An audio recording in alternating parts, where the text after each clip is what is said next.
how the heck do I find my local team to help me run my short-term rentals? AKA boots on the ground. Your backbone. I didn't really understand that until I started Airbnb. It's like, yes, boots on the ground, I get it. You need someone that is going to be able to dig in and do the work, because there's a lot of work involved in your short-term rental. Absolutely. But how do we find them? Where do we find them?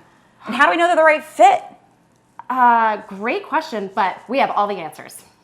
Let's get specific. Who do you need? You need a turnover professional, AKA a cleaner. You need an inspector, A handy person. a maintenance team. You need an ally with the city. So if you've got questions about regulations and licensing, you know exactly who to talk to and they know who you are. And your CPA and attorney, must have them on call. Those are trusted allies. Who do you write to if you've got questions about your homeowner's insurance? And last but not least, a local banker. You're gonna be making a lot of money, so you need to have that relationship in place. Let's talk about the cleaner, the turnover team. This is the backbone of your business. I've cleaned hundreds of toilets, done thousands of loads of laundry, and listen, this team member is going to be one of the most important hires you are going to make for your business. The number one thing that you want to make sure of is that they understand the goals of your property.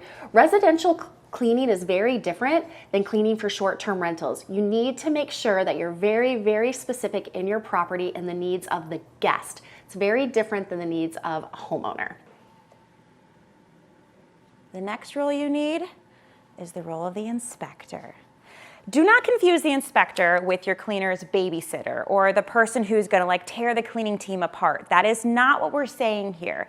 Also think of the inspector as the detailer. Your cleaners walk in and they see a mountain. And so before the guest comes in, there should be that extra layer of someone who can go in, get the detail work done, check all of the safety elements, check the smoke detectors, the fire extinguishers. Are there extra batteries and light bulbs? Is there a flashlight under the sink? All those things, let your inspector do that. Now you can this is the first role where after you hire the cleaning team, this might be you, and this should be you. But going in there, having another layer before the guest arrives is the key to consistent 5-star reviews and you staying on top of your properties, what they look like, what they need, and if they're safe. Listen, it's not if, it's when. Again, I'm gonna say that again. It's not if, it's when you have a maintenance issue, AKA your HVAC goes down, your drains won't drain, your refrigerator goes down. Listen, you need to have a maintenance team, all of them dialed in way before you have the issue, because here's the deal.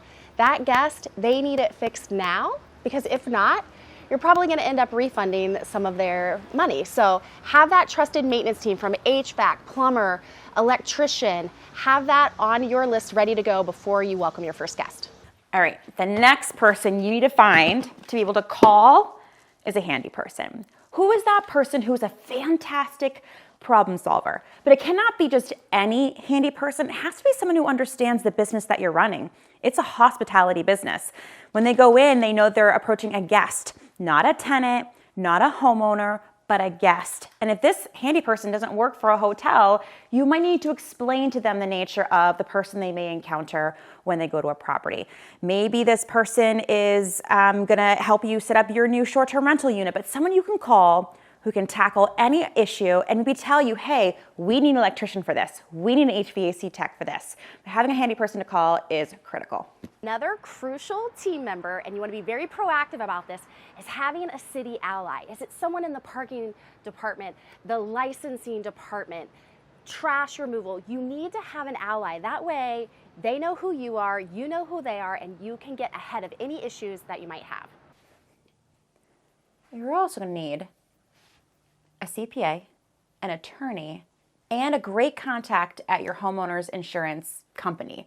The attorney is going to help you navigate different leases, different waivers, agreements, maybe if regulations change. I mean, there's so many sides that an attorney can help you with. So if you can get a real estate attorney who understands the short-term rental marketplace, that would be ideal.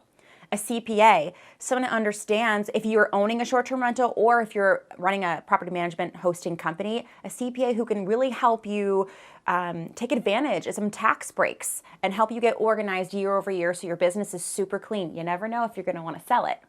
And then how about a contact at the insurance company? Just someone to make sure that all your T's are crossed, your I's are dotted. If you bring in new properties into your portfolio, can they be covered? Make sure they know that you have short-term rental guests there. Having all three of these professionals in your back pocket is going to be the key to you sleeping at night.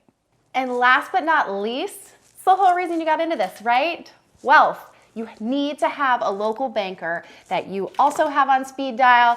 You gotta have checks, might have some cash, you gotta have a card. Listen, they are one of your most trusted partners. So don't delay, walk into your local bank today. We don't want you to think about all these team members as if you'll need them. It's when. It's when you'll need them. And another great tip from us to you is to put on your hat. If you're doing all the things right now, put on your turnover hat. Put on your inspector hat, put on your handy person hat. While you're doing these things yourselves, write down what worked, what didn't. How would you want someone else to approach the guest, to approach the home? How do you want them to show up? That way, when you do find someone to represent you and your company, you already have it all mapped out and you can give them this little book of business on how you'd like them to interact within your business. And now you're probably asking, okay, but where do I find my team? We are all about referrals. Use your network. I can go down all of these team members and tell you they were a personal connection that I had. And let's say you're remote hosting or you're just bought a property in a new town. Get out there, go to meetups, go to coffee shops, meet these people in person. There is nothing better than a referral. But if you can't do a referral, Sarah, where else can they find them? I find out that a lot of these professionals, they still live on Craigslist, on Facebook Marketplace.